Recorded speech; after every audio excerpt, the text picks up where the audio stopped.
Hey guys, I'm back with another not a devlog this time. It's kind of a in-depth, not really a tutorial either. I had some people asking about the inventory system that I sort of glossed over in my devlog number 3.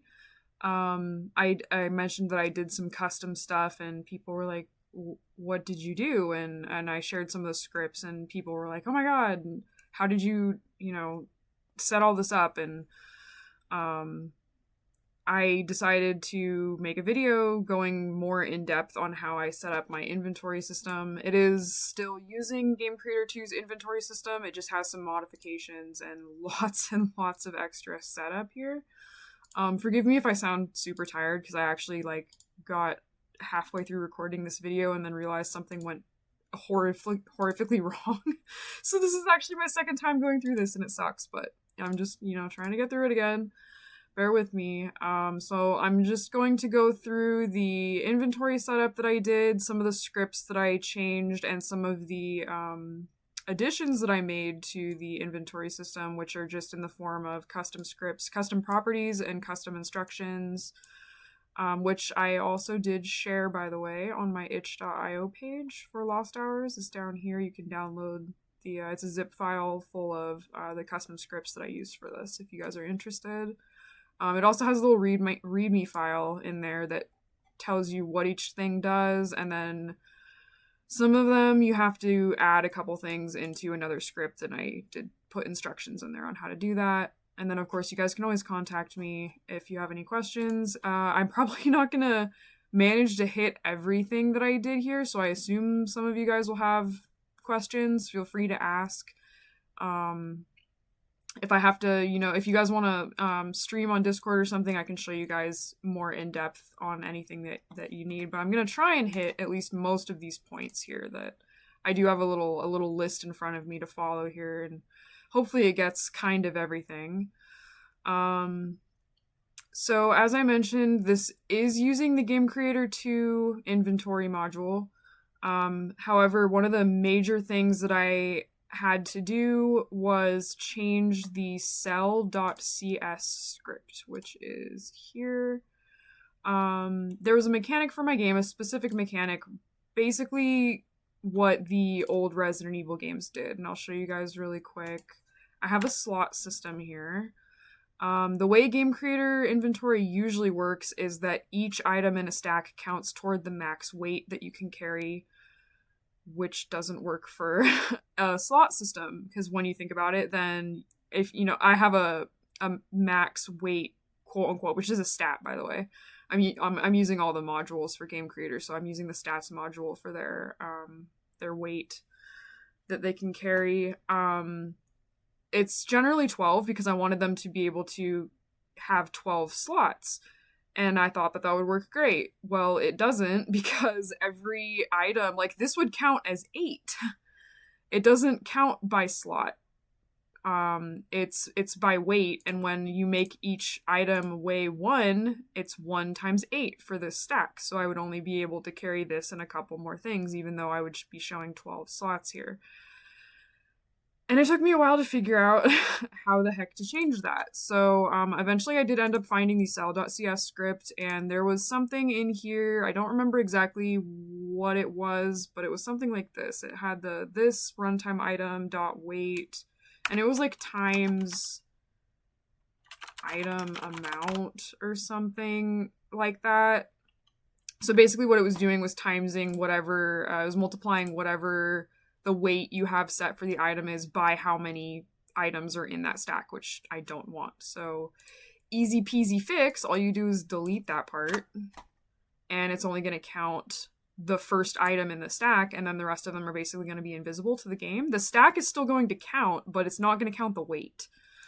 And that was exactly what I wanted, so that was great. But then it came up with another horrific issue that I realized later, is then the math logic internally is all screwed up.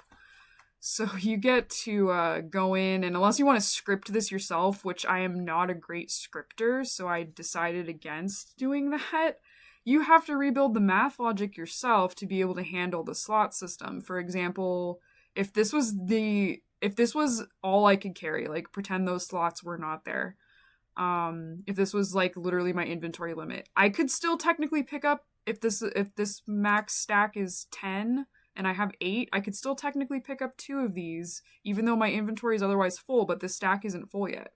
This one I could still pick up 5 more because, again, the max stack I have set to 10 for these 2 items. I don't actually have potions in my game, by the way. These are just for testing stuff. But yeah, so technically you would be able to pick up more items, but they would only be able to count toward the stack that's not full yet, if that makes any sense. And the game had no idea what to do with that. It would basically see like, oh, you can carry more of these items. Here, I'll give you a full stack of 10. And it was like, no, that's not how that works. It doesn't math properly because it's used to not needing to deal with that. The weight system is totally different than what I needed to have set up. So what I ended up having to do is make a few custom. Let me see if I can grab them here. The readme, or let me, can I open? There we go. I did open these. Good for me. These are custom properties for Game Creator. They're not instructions or conditions or anything. These are like actual properties. So for example, when you go in and want to, I'll just, oh, why the heck is the action thing not expanded? That's weird. Oh, Unity, are you going to be a turd to me today? It looks like it's going to be a turd to me today. That's fun. Okay, now it's working. I don't know. So, these are properties. So basically I can type in, let's see if I want to get an item's max stack. I can get, there's a couple different, get stack difference. Oh, right, I'm doing the wrong thing. So I can do a debug log number. If I want to get a specific number like the max stack of an item, I can specify an object that has the bag cell UI, which I'll go over in a second, and it's going to grab whatever the max stack is set to, which in the potions case would have been 10. For like weapons and stuff, it's going to be 1. So that's all a property is basically being able to return specific numbers of an item. What I did to grab the bag cell UI is on the prefab that you use for the, oh gosh, where'd it go? The prefab that you're going to use for your inventory system, which for me is the UI item cell. So it's basically the little square. I'll just open this. So this is a prefab with the item loaded into it. When I click on this, it's a button. It saves the prefab object to a global variable, which is shown here. So I have a bunch of global variables here, and the last selected item you don't have to worry about. That's just for internal stuff. The selected item, which is the actual item that's stored inside of this prefab, and then the prefab itself, the item in the hierarchy, the object in the hierarchy, I mean, is stored in this selected object. So I can actually access the bag cell UI of this guy from that selected object, which is how I set up all of these scripts. Is basically they're looking for, you're going to feed it a game object property here, and it's going to get the bag cell UI off of that object. And then, of course, it'll return a warning if you do it wrong and it doesn't find one on there. But that's basically how all those properties are going to work, is you're going to feed it a object with the bag cell UI component on it. I'm assuming you guys are familiar with the inventory system for Game Creator. If you aren't, this probably isn't going to make any sense to you guys, and I would suggest watching RVR's tutorials on Game Creator in general. Honestly, he just does great videos. But yeah, I should have mentioned before, this semi-tutorial video expects you to actually understand Game Creator's inventory system. But I digress. So I ended up having to do a full-on logic system here using these custom properties. So this is a huge conditions tree. This is a Basically I'll show you guys this real quick before I continue. I made a little stash here with a bunch of items in it so I can test stuff. And then depending on which characters you have with you, right now I only have the main player character here, so she can take stuff, and her inventory max is like 12, so she won't get full from that. But I can add this guy over here to my team, and then he will pop up here as being able to take items. What I did for testing for him was lower his max inventory to 2. So that condition tree that I just showed, which I'll go over hopefully sort of quickly in a second, is basically going to run the math of what this guy can still carry and what he can't. So right now he has 6 of these blue potions. I can transfer this, by the way, has basically the same condition tree, just going from the player bag to another character instead of the storage thingy to another character. So I can transfer all 5 of these blue potions to him. It's gonna fill up that stack and then make another stack. Now can't carry anymore of new items, but he only has 1 blue potion here in a stack, so he can still actually carry 9 of those blue potions and nothing else. So when I go over here, I can click on this 10 and have him take those, and it's going to leave just 1 and have him take the rest of those. And then when I go back and try and give him anything else, it's going to tell me that he can't carry anymore because he can't. And what's going on under the hood, like I showed you guys briefly here, is this conditions tree. And this is using a bunch of the custom properties that I made. It's comparing, the buttons are setting a global variable to which character you currently are trying to give the item to. So this is basically their current inventory number, how many items they have in their inventory right now, is making sure that it's less than their max number. And if the item does not stack, it's going to just transfer that item over to them because they can still carry stuff. If their item is, or if their inventory is full, their current inventory equals their max inventory, and the item does not stack, it's gonna give you a full inventory notice because there's no way that it doesn't stack, so there's no way it can carry over. If it does stack and their inventory is less than their max inventory, it's going to take the entire stack.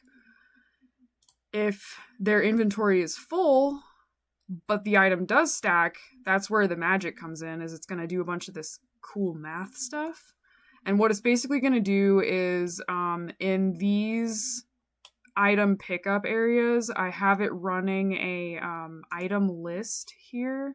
I have 1 item list for all of the items in this pickup area, and then I have a global list for the inventories for each character.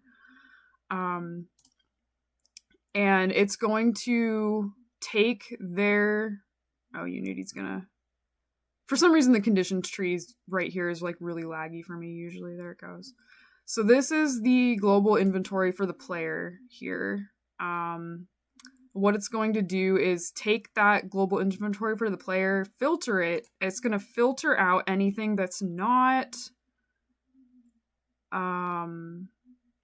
the item stack count being less than its max stack. So it's basically going to throw out anything that's full. The stack is full.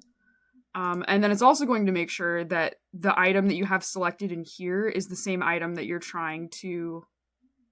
oh gosh, how do I explain it? Excuse me. It's comparing the item that you're trying to add to one that's already in your inventory and comparing its stack against the max stack. So basically it's saying, oh, you have this item and the stack isn't full, therefore I should, give you what is left here. Or if the stack is full, in which case it's going to throw out everything and make that list null. It's going to say that your inventory is full and you can't carry anymore. Hopefully that makes sense. It's kind of confusing, but hoping that it makes sense. The filter took me a little bit to figure out, but yeah, basically it's throwing out anything that doesn't meet these checks. And I have that set up for the player bag, your ally 1 and ally 2 bag, basically. They all do the same thing. They're just set to different characters. That's all this bag ID thing is the button setting a bag ID for which character you're trying to distribute the items to.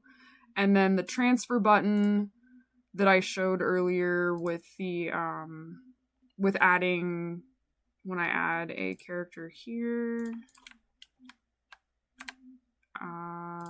this basically has the same conditions tree, so it's gonna work the same way. If I do that, he can only carry 4 of these, so it's only gonna fill that stack, and then he's not gonna be able to carry anymore. And she's going to tell you that. So it was a whole bunch of annoying logic, and it took me a while to get that all set up and make all the custom scripts and everything, but it works great now, and I'm happy with it. Again, I have all of these available on the itch.io website if you guys think that it's something that would be useful in your own game. And then I also have this README file of how to use these and how to set up the way that I have the bag cell UI object thingy set up. The other thing that I will say that I did differently for this inventory system is Game Creator usually has you instantiate bags. Mine are actually living in my scene permanently. They're literally just set active or inactive. I don't use the open bag UI instructions. I just set them active or inactive using these things. I use a state machine for some of this stuff. This was because since I have 2 characters or 3 characters at the same time, these need to communicate like all the time, and had I needed to, or had I set them up to instantiate, I would have had to have a ton of global variables between like the buttons and everything for them to communicate properly. And that just sounds like a pain in the ass. And I actually did that for the storage setup, and that was just horrendous. So for these, I decided to just have them permanently live in the scene hierarchy here. And then this game manager, eventually when I'm finished with it, is going to be a prefab, and it's going to be in every scene. So it's just a different way to set up the inventory where you're not having to instantiate stuff. And then, you only need to do that. I mean, you don't even have to do it. If you want to set up all the global variables, you totally can. I just thought it sounded annoying, so I went with the scenes living permanently in here. As a quick mention, though, you do have to make sure that the bag list UI, if you do it this way, is outside of the actual visual player inventory, or the bag list will not update because it'll be inactive. So anything, it's not, the inventory will still work, but it's not going to update visually properly if it's not set up like this. I also will mention that I did a ton of setup here for literally just making the inventory work right. Some of this is because of the systems that I had to set up custom, and some of this is just doing UI stuff and swapping between inventories and all that. If you guys notice that I can go in between, I'll put both of these guys on my team here, and you guys can see that I can go from his inventory and then go to his inventory, and I don't know why that, what the heck? That didn't happen before. I don't know what that's, I'll fix that later. Just graphic stuff. But yeah, so they all have different inventories. You can switch between them, and then the blue border is just to show whose inventory is active, and then it resets if you go over to somebody else's inventory. Yeah, it took a while to figure out, but I think I spent about 3 or 4 weeks on the inventory system for this game. But thankfully it works, and I'm happy with it, except for whatever that weird UI thing is. I was having trouble with some of these anyway. Oh, I know why it's doing that. Never mind. It's because I changed his, I was testing giving him two less slots or two max slots for his inventory. So now it's like freaking out because it's like, I thought I was supposed to have 12. So that'll actually go away when I reset that to the way it's supposed to be. And the fun part is I still have more to go over. So that was basically how I have this inventory set up, minus all the gamepad controls, which is going to be a little bonus at the end of the video. I'll show you guys that I did actually set up and have working gamepad controls for the inventory and for the rest of the game so far, which is pretty nifty. But again, that'll be at the end of the video. One of the other things that I added that kind of isn't really supposed to be in the game creator inventory is, you might be wondering what the little blue bar down here is. That's actually durability. And this was kind of fudged a little bit, and there are some limitations to this, annoying limitations. Basically, I had to make a custom script for getting the prefab of an item, of a selected item. Again, it's getting the bag cell UI from whatever is selected here, and it's saving that prefab to a variable actually inside of this item cell. I'll show you guys what I'm talking about real quick here. UI item cell, there we go. So this is the item cell. It shows up weird because it's not in the inventory, so it's dead. But I have this get item prefab. This basically runs, on start, and then every time it receives a signal that the item has been transferred somewhere because it needs to update the visuals, and it wasn't doing that regularly, so I had to basically remind it to do that. I think that's just a Unity issue.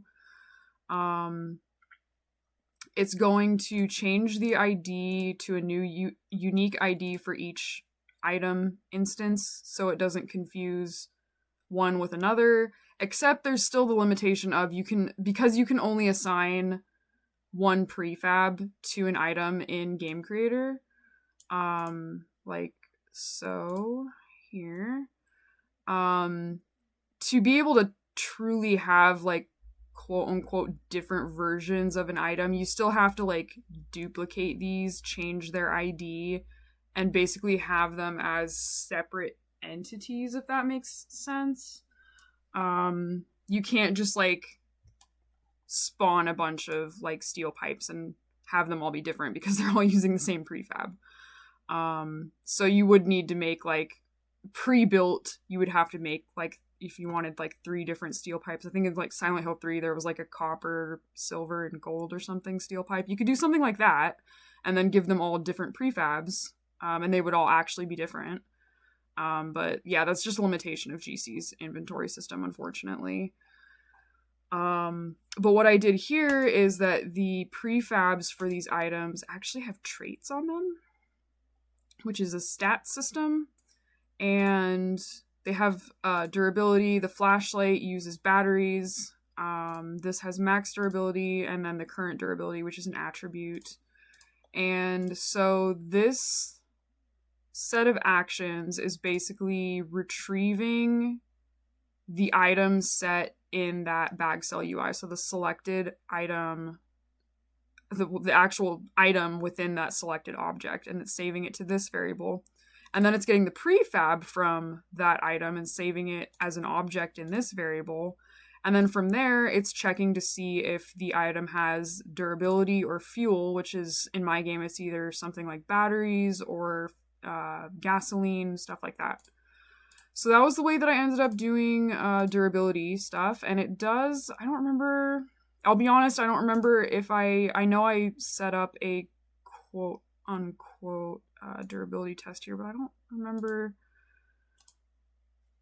if it actually works properly or not. And it fell out of my hand. Anyway, well, let me see if it actually, no, it's not working. I remember I was in the middle of working. I haven't actually worked on this for a little bit. I haven't worked on the inventory for a little bit until recently when I decided to make this video. So I was in the middle of doing stuff with this, but I do remember that the bar actually does work, or will work, when I'm done messing around with it. So that was the way that I had durability set up. I think some people have done it differently.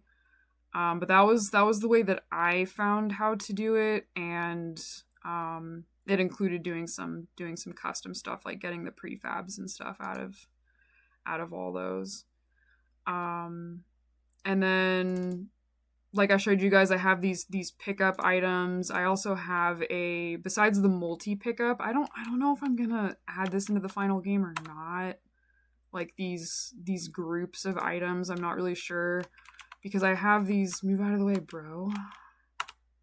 I have these single item pickups that's literally just, it's kind of more like Silent Hill, where it's just showing you an item and you can take it.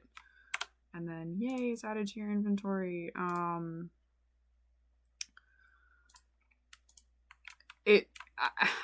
haven't decided. I'm still in the process of designing a lot of this game, so I'm not sure, but that is something that I have designed now and it works, so I'm leaving it. And I showed you guys I'm going through my list right now, forgive me. And I showed you guys that I can choose to have, if I add both of these guys to my team, I think I showed you guys this already though. You can choose who's going to take what, as long as they're in like a relevant vicinity to you. Like if they're all the way across the map, obviously you're not going to be able to have one of them take this. And it will actually reflect that. Like if I go too far over here, Dakota is too far away now for his little button to pop up, so he can't take that right now. But then if I go closer, he can. And that's just radius checking, basically, for them as game objects. And one of the other major things that I did that I almost forgot about, thankfully I have this this list in front of me, is I have a expanding slot system and a locked slot system. I liked the way that Resident Evil Code Veronica actually had what was it, like a tool belt or something? I can't remember, it's been a while since I played it, but basically you can expand your inventory from like 6 to 8 or something like that, by finding like a tool belt. And I was like, man, I would have loved to have that in Resident Evil 0. So I wanted something like that. I wanted the characters to be able to expand their inventory, which is why I made their inventory stats, or their inventory maximums are stats and what they can currently carry and all that junk. So what I ended up doing was making let me see if I can find it here. Slot updates here. So this is working for the player inventory and for the ally inventory, and the ally inventory is just this inventory over here. So this basically, when I go down here and I have all my mechanics testing crap down here, if I want to, I can add inventory slot player. So let's add 2. Just click that twice, and then when I go in here, I have 2 extra inventory slots, and for some reason they look funny again. Why do they look funny? I was just working with you. Why do you hate me, Unity? Oh well. That's probably some weird instantiation issue that I need to deal with. But yeah, so you can expand the inventory. One of the other interesting things that I kind of am thinking of doing, I don't know if I will or not, but I built the mechanic in anyway, so if I decide to use it, it is there. Instead of reducing inventory slots like permanently, I liked the idea of actually like locking them. So for example, I don't know how this is probably gonna look really ugly because those slots got messed up somehow, but I can actually lock. Let's click one of these, lock these slots, and it doesn't look that weird. So now, I technically have all these slots, but that last one I'm not going to be able to put any items in. And the way that I have this set up on my characters is the max weight here. The formula for their inventory max stat is actually their max minus the number of locked slots. That's how the formula is working. So it's at 13 right now instead of 14 because that last one is locked and I don't have 14. So if I try and fill up, I mean, I can show you guys the lock a whole bunch of these and try and, yeah, it doesn't like it when I, there we go. Okay, so I can only carry one more item.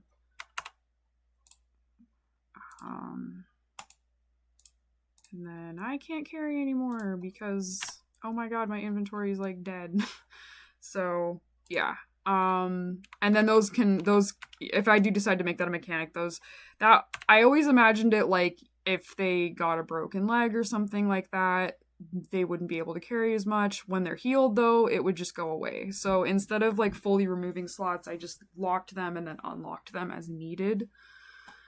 And that is literally set up just instantiating these empty slots. And then I can actually, let me get rid of all those because I can. So the way that I get rid of them is destroy all locks on player. It basically reduces the inventory locked slot stats to 0.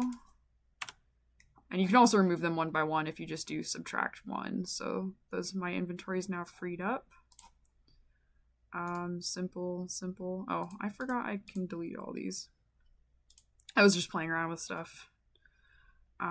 Different ways to do the same thing, basically. And this was the easiest way, is like, literally I can just change the stat and everything updates properly.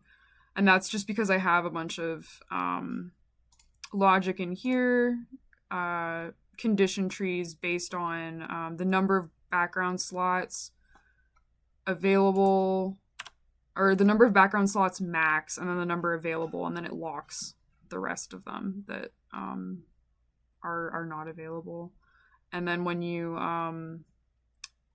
when it detects a stat change, when you get a inventory boost, it instantiates another empty slot, is what it's basically doing. So just basic logic stuff for that.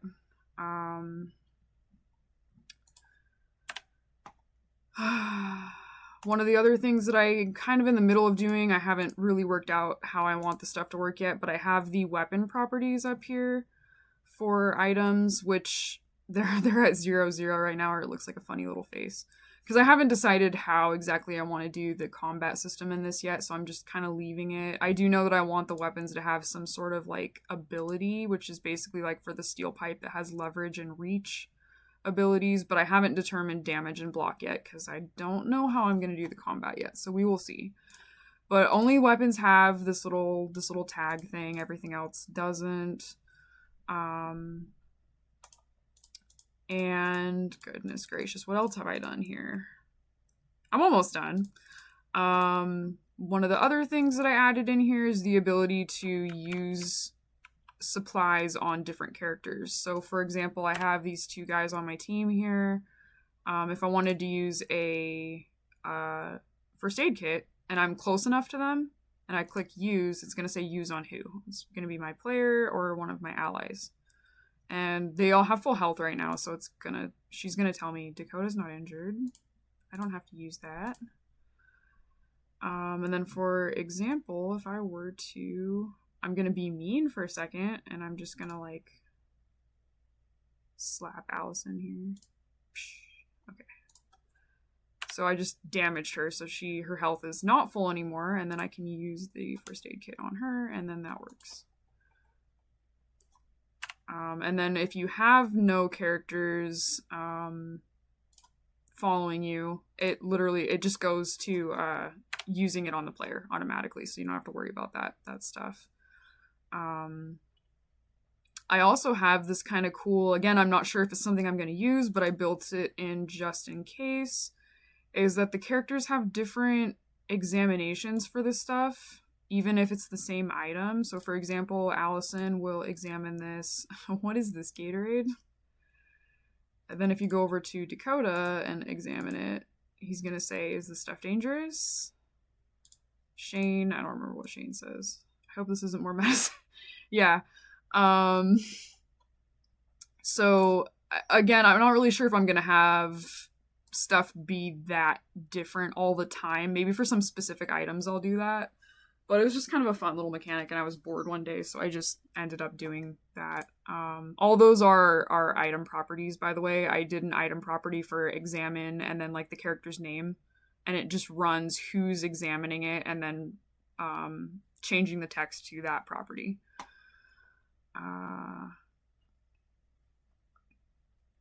And I think, actually, let me show you guys that really quick, just because people might ask about that. So I'm just gonna, let's see, this was test item B, I think. Okay.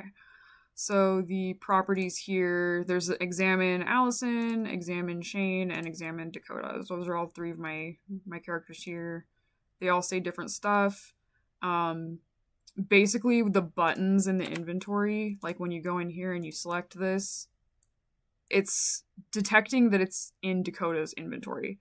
So when I press examine, it's reflecting, oh, hey, Dakota's looking at this. I better run the examine Dakota property. Just a really basic logic check. And again, that's a global variables I have set up for bag ID, which is literally just whatever character's bag you're in currently. Player is 0, ally 1 is 1, and ally 2 is 2. So easy to remember stuff. And then really quickly, and I'm shocked if you guys are still watching, I'll show you guys my gamepad setup, which is kind of cool, and I was proud of it. If I go into my options menu here, I have a console control section, and I have a PS4 controller sitting next to me, so I am actually going to grab that, and it's going to go into console controls here, and I'm pressing the L1 and R1 buttons to navigate these, and I can mess around with all this stuff. Obviously, I don't have the sound on right now, so you guys aren't going to hear any of this. Toggle debug info, and then yeah, I can walk around, change the camera, open inventory, do all the navigating stuff, switch the... It took me a while to figure out how to make it like not jump to other buttons, and then I discovered the canvas group thing, which I felt really stupid for not noticing before. That you can set entire groups of stuff like interactable and non-interactable, but I did it, I found it out, and I'm special, so... you can press L2 and R2 to tab between the two ally characters, and then press L1 and R1 to tab between the two main inventories. These go into, when you select an item, it goes into what you would like to do with it. And then you press circle to go back, or B on a Nintendo controller. So this is all working. I think I can even... I don't think I set up a button for actually turning on the flashlight on controller, actually, which was silly of me. I don't think. No. Yeah, I guess I didn't. Oh well. I'm still working on the journal. Don't mind me. Not my artwork, by the way. That was stock footage. But yeah, so I have my gamepad controller all working, and I did do the little, if you guys notice the sprites, it says, like, press L1, R1 to change the inventories and stuff like that. So it's just a little bonus thing that I set up for fun. I would love to see Lost Hours released on consoles at some point. Would be pretty cool. So I just decided, why not just set it up to use a gamepad? And I'm gonna do because I have friends that do actually prefer a lot of computer games with controllers, so I'm setting it up for Xbox, PlayStation, and Nintendo controllers for whoever wants to use what. So yeah. If you guys have any further questions for me, or if I skipped anything that you guys wanted more info on, let me know, and I will do my best to get back to you and hopefully describe better an answer to your question. You can contact me on Discord is probably the fastest way to get me. If you do, please don't just send me a random friend request. Please message me first. Just, I don't accept random friend requests. I get them all the time, and it just weirds me out. So please just send me a message. I'm nice. I'm friendly. Like, I don't bite. I promise. Just, if you're interested in something, feel free to ask. So yeah, thank you for watching. I'm surprised if you watched the whole thing, and hopefully I did a good job at explaining my my setup here.